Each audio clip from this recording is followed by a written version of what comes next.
The world of sports is a cyclic one where franchises go up and down as time passes by and expectations are met or not. The NBA is no exception to this rule, and we can presume that all teams expect to eventually win a championship. But given that there are 30 of them and only one trophy, this isn't an easy task to accomplish. If a given team has championship aspirations but continuously comes up short at the end of each season, front offices must ask themselves whether it'd be better for the long run to start over from scratch. As franchise players become older, payrolls start to look too expensive, patience begins to fade away. The option to hit the rebuild button starts to look more attractive each time, and this is a process that all teams eventually go through. Welcome to Courtside.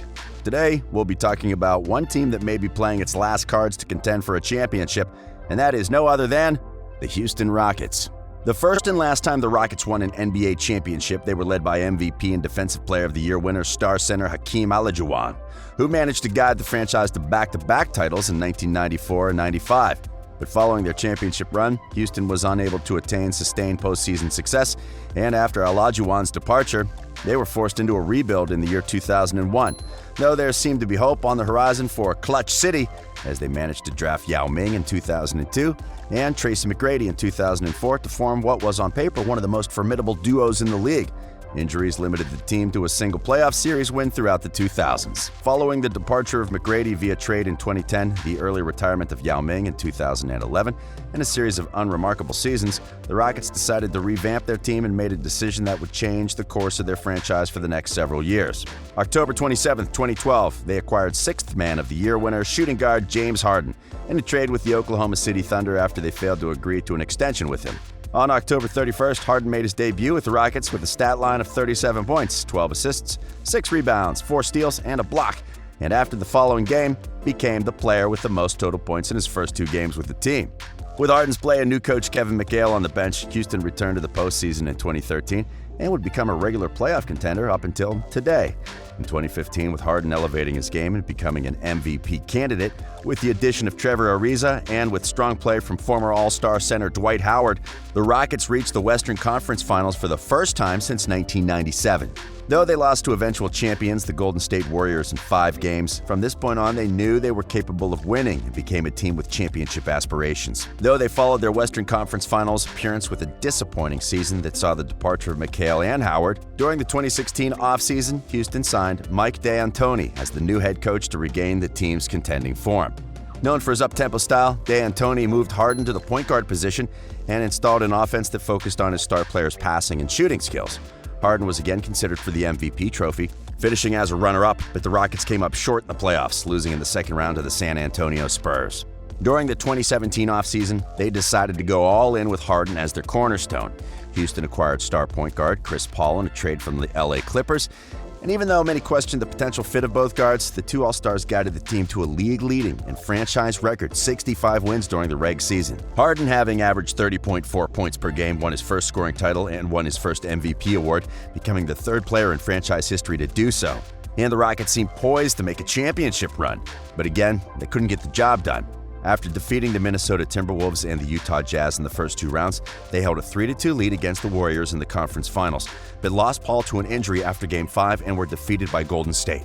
In the following season, the team went through a rough stretch that saw them fall to the 14th seed in the Western Conference, but despite Harden's heroics that helped them finish with the 4th seed, they were defeated in the second round of the playoffs by the Warriors for the 4th time in 5 years.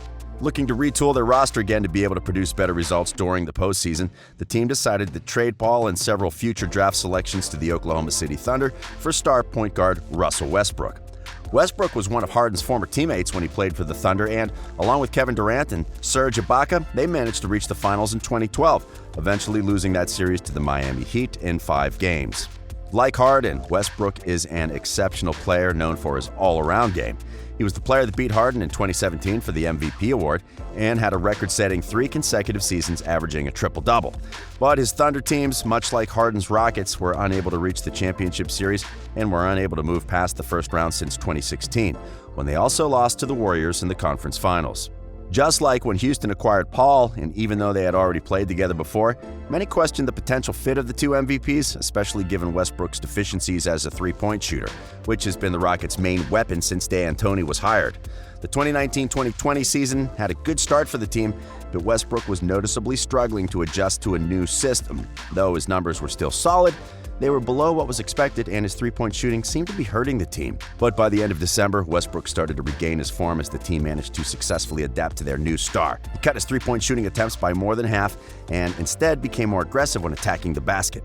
This resulted in a better spacing for the team, but still unsatisfied with what they were seeing, they decided to make another transaction that would make an impact throughout the whole league. On February 5th, 2020, they completed a 4-team trade that sent away a future draft pick and 3 players, including starter center Clint Capela, and brought them Robert Covington and Jordan Bell. The move left the team without a traditional center, as the tallest player was now Covington, standing at 6 feet 7 inches, and implied that they would fully embrace the small ball play. In the days following the trade, the Rockets would impress with wins over the Los Angeles Lakers and Boston Celtics, but also with losses against the New York Knicks and the Charlotte Hornets. Still, considered by many as an experiment, some of the earlier results were amazing for their two stars, as they would become the first pair of teammates to each average 30-plus points and 5-plus assists per game during a month, which they did during February. And now, with the season return in Orlando, the Rockets get another chance to make a run for a championship while being guided by their 2 MVP guards and their unusual style of play. There are still many doubts regarding where they can go from here. To begin with, most people believe that the lack of size and a true center will limit their success. So far, these concerns have had a solid basis, as Houston has been greatly out-rebounded since the trade. They've also been outplayed in the paint, often giving a lot of inside points. But they've been able to balance their lack of size with their perimeter play, and not only on offense. While it's true that the Rockets are the team that shoots the most three-pointers, on their last games they've also been able to force a lot of turnovers and to score off of them.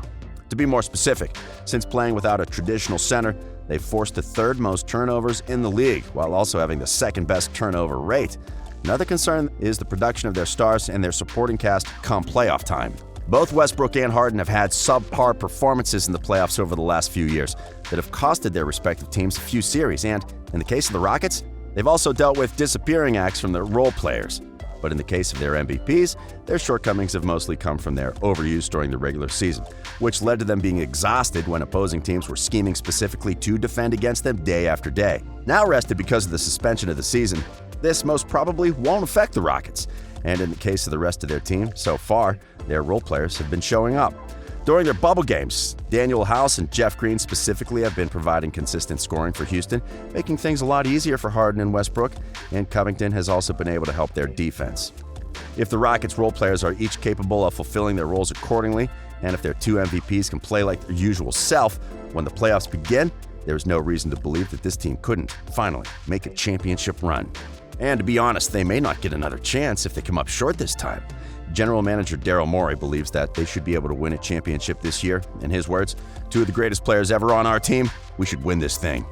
So the Rockets have had some playoff disappointments in recent years, enough to have a real concern about their chances at a championship this season. But with 2 of the best players in the world on their roster, a solid supporting cast that seems as reliable as anyone can ask, and with a unique style taken to a level that could revolutionize the NBA just like the Warriors did in 2015, no one should question Houston as a legit title contender.